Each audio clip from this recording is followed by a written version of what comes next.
Hello Technolovers, nama Jaksa Agung Muda Bidang Tindak Pidana Khusus atau Jampitsus Kejaksaan Agung, Febri Adriansyah, kembali menduduki epicentrum perhatian publik dan media massa di seluruh Indonesia.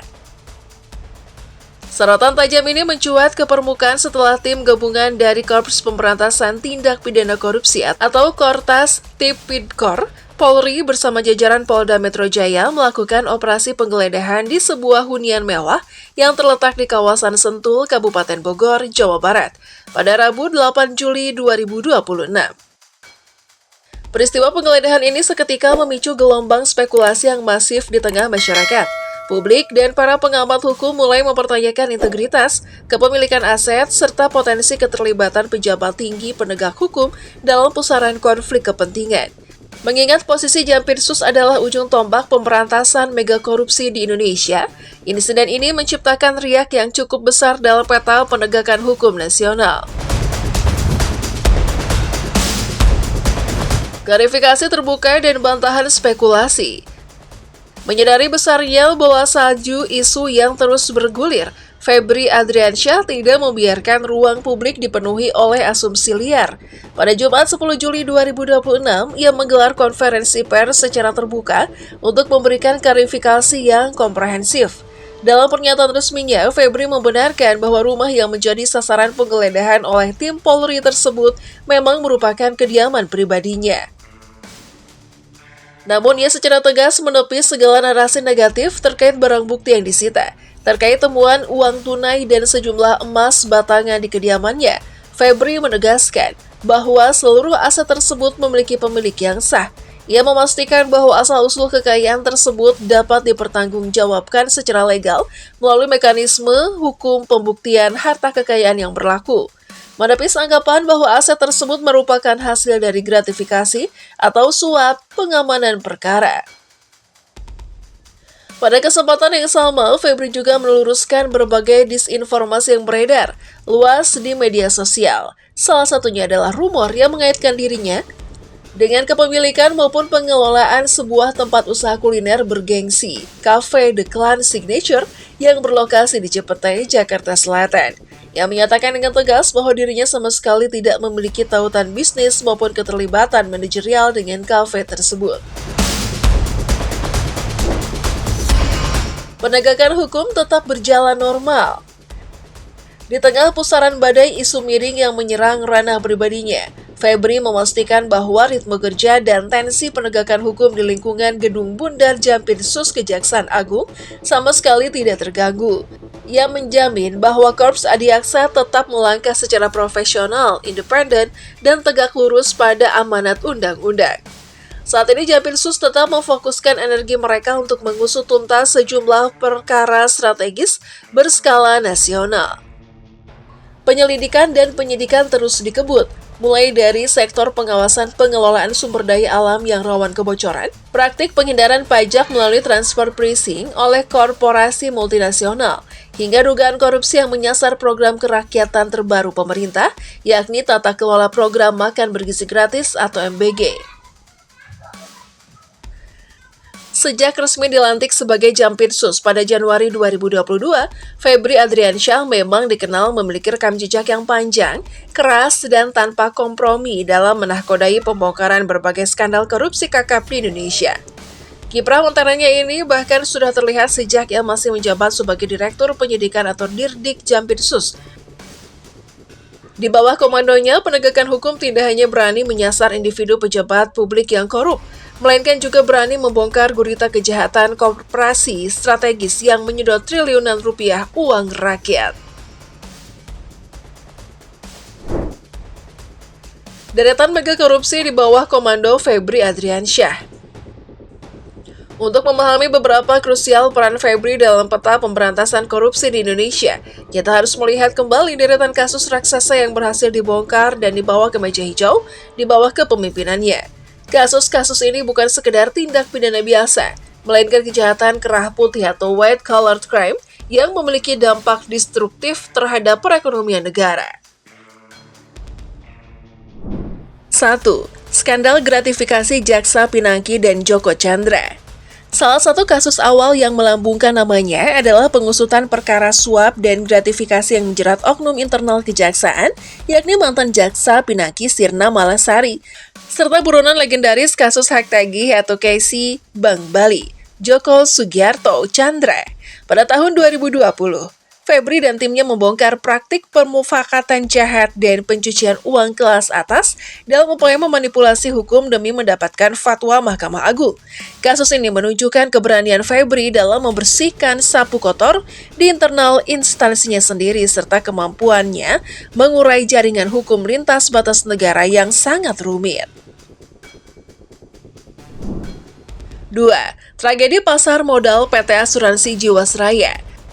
Febri memimpin langsung pengungkapan mega korupsi yang mengguncang industri asuransi jiwa nasional, yakni manipulasi pengelolaan dana investasi PT Asuransi Jiwasraya Persero periode 2008 hingga 2018. Praktik investasi bodong dan goreng saham ini merugikan keuangan negara hingga angka yang sangat fantastis, yakni 16,81 triliun rupiah. Kasus kakap ini menyeret nama-nama besar di jajaran direksi Jiwasraya seperti Hendrisman Rahim dan Heri Prasetyo, serta aktor-aktor utama pasar modal terkemuka seperti Beni Cokro Saputro dan Heru Hidayat. Pengungkapan ini menjadi tonggak krusial dalam pembersihan dan penyelamatan sektor keuangan domestik dari para spekulan jahat. 3. Pembobolan dana pensiun PT Asabri. Tidak berhenti di Jiwasraya, skandal pengelolaan dana publik terbesar lainnya yang berhasil dibongkar adalah korupsi di PT Asabri Persero periode 2012-2019. Modus operandinya nyaris serupa, namun dengan nilai kerugian negara yang jauh lebih mematikan, menembus angka 22,78 triliun rupiah. Kasus ini melibatkan jajaran mantan direksi yang merupakan purnawirawan jenderal seperti Adam R. Damiri dan Sony Wijaya bersama para mafia saham yang sama dengan kasus Jiwasraya. Keberanian menindak kasus ini menandai sejarah penting penegakan hukum yang tidak pandang bulu meski beririsan dengan institusi militer. 4.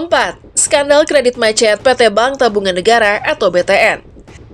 Sektor perbankan juga tak luput dari radar tajam Jampitsus.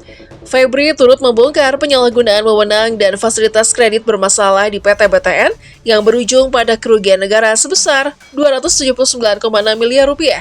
Penetapan 5 tersangka termasuk mantan petinggi bank menjadi peringatan keras bagi seluruh direksi perbankan BUMN nasional akan pentingnya menerapkan prinsip kehati-hatian atau good corporate governance dalam penyaluran kredit komersial. 5. Markup pengadaan pesawat PT Garuda Indonesia. Di bawah kepemimpinannya, Kejaksaan Agung mengusut tuntas dugaan korupsi pengadaan armada pesawat terbang ATR 72-600 dan Bombardier CRJ-1000 di maskapai penerbangan pelat merah PT Garuda Indonesia Persero Tbk yang terjadi pada masa kepemimpinan Direktur Utama Emir Syahsatar. Modus penggelembungan biaya sewa atau markup dan suap dari pihak pabrikan ini menelan kerugian negara lebih dari 3,6 triliun rupiah dan nyaris membuat maskapai kebanggaan nasional tersebut bangkrut. 6. Korupsi menara pemancar BTS 4G, Bakti Kemenkominfo. Kasus penyelewengan mega proyek infrastruktur digital ini menyita perhatian publik karena merampas hak masyarakat di wilayah 3T. Tertinggal, terdepan, terluar untuk mendapatkan akses internet. Kasus korupsi penyediaan base transceiver station atau BTS 4G ini merugikan negara sekitar 8 triliun rupiah. Febri memimpin penyidikan tanpa pandang bulu yang akhirnya menjerat mantan Menteri Komunikasi dan Informatika Johnny G. Plate hingga oknum anggota 3 Badan Pemeriksa Keuangan atau BPK Ahsanul Kossasi menegaskan bahwa tidak ada pejabat menteri yang kebal hukum. 7. Kejahatan lingkungan tata niaga PT Timah menjadi salah satu kasus dengan nilai kerugian terbesar dalam sejarah hukum Indonesia. Febri menahkodai pembongkaran korupsi tata niaga komoditas timah di wilayah izin usaha pertambangan IUP PT Timah Tbk. Kasus ini menyita perhatian nasional karena akumulasi kerugian keuangan negara serta kerusakan ekologis yang ditimbulkannya akibat penambangan ilegal diperkirakan menembus angka epik yakni 271 triliun rupiah. 8. Tata kelola minyak mentah PT Pertamina. Penyidikan strategis juga diarahkan pada dugaan tindak pidana korupsi dalam tata kelola minyak mentah dan produk kilang di lingkungan PT Pertamina Subholding, serta kontraktor kontrak kerja sama atau KKKS selama periode 2018 hingga 2023. Kasus dengan potensi kerugian negara yang diperkirakan mencapai 193,7 triliun rupiah ini menjadi fokus utama demi mengamankan sektor energi nasional dari para pemburu rente. 9. Gurita bisnis PT Duta Palma Group. Dalam perkara penguasaan lahan secara ilegal oleh gurita bisnis kelapa sawit PT Duta Palma Group di Indragiri Hulu, Riau, penegakan hukum yang dipimpin Febri berhasil memetakan kerugian keuangan negara secara langsung sebesar 4,9 triliun rupiah. Lebih dari itu, Kejaksaan juga menghitung kerugian perekonomian negara yang jauh lebih masif senilai 99,2 triliun rupiah akibat eksploitasi hutan lindung yang diubah menjadi perkebunan tanpa izin yang sah. 10. Krisis mafia minyak goreng, izin ekspor CPO. Masyarakat tentu masih ingat krisis kelangkaan minyak goreng yang mencekik rakyat kecil.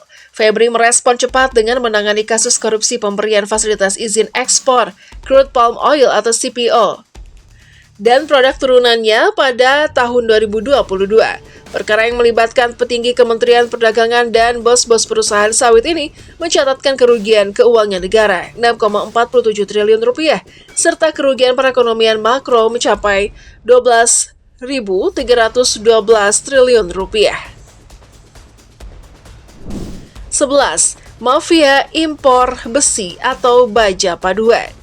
Penyidikan juga menyasar praktik culas para mafia impor besi, baja paduan beserta produk turunannya. Modus operandi memanipulasi perizinan ini merugikan keuangan negara secara langsung dari sektor bea masuk sebesar 1,6 triliun rupiah dan menghantam stabilitas industri baja dalam negeri hingga menimbulkan kerugian ekonomi mencapai 18,89 triliun rupiah. 12. Korupsi importasi tekstil Ditjen Bea dan Cukai. Saat masih berkiprah sebagai Direktur Penyidikan Jampitsus, Febri membongkar penyalahgunaan kewenangan dalam praktik importasi tekstil murahan pada Direktorat Jenderal Bea dan Cukai periode 2018 hingga 2020. Praktik yang membunuh para pengusaha tekstil lokal ini mencatatkan nilai kerugian perekonomian negara hingga 1,6 triliun rupiah. 13. Kawal anggaran makan bergizi gratis atau MBG. Menunjukkan respon yang sangat tanggap terhadap program strategis nasional yang baru digulirkan, Febri saat ini mengawal ketat penyidikan dugaan korupsi tata kelola anggaran di lingkungan Badan Gizi Nasional atau BGN terkait program makan bergizi gratis atau MBG. Langkah preventif dan represif ini menjadi bukti komitmen Kejaksaan Agung dalam memastikan uang negara benar-benar sampai ke piring anak-anak Indonesia tanpa disunat oleh para koruptor. 14. Korupsi pengadaan Chromebook Kemendikbudristek. Kasus besar lainnya yang merugikan sektor pendidikan adalah penyelewengan pengadaan laptop Chromebook dalam program digitalisasi pendidikan di lingkungan Kementerian Pendidikan, Kebudayaan, Riset, dan Teknologi atau Kemendikbudristek.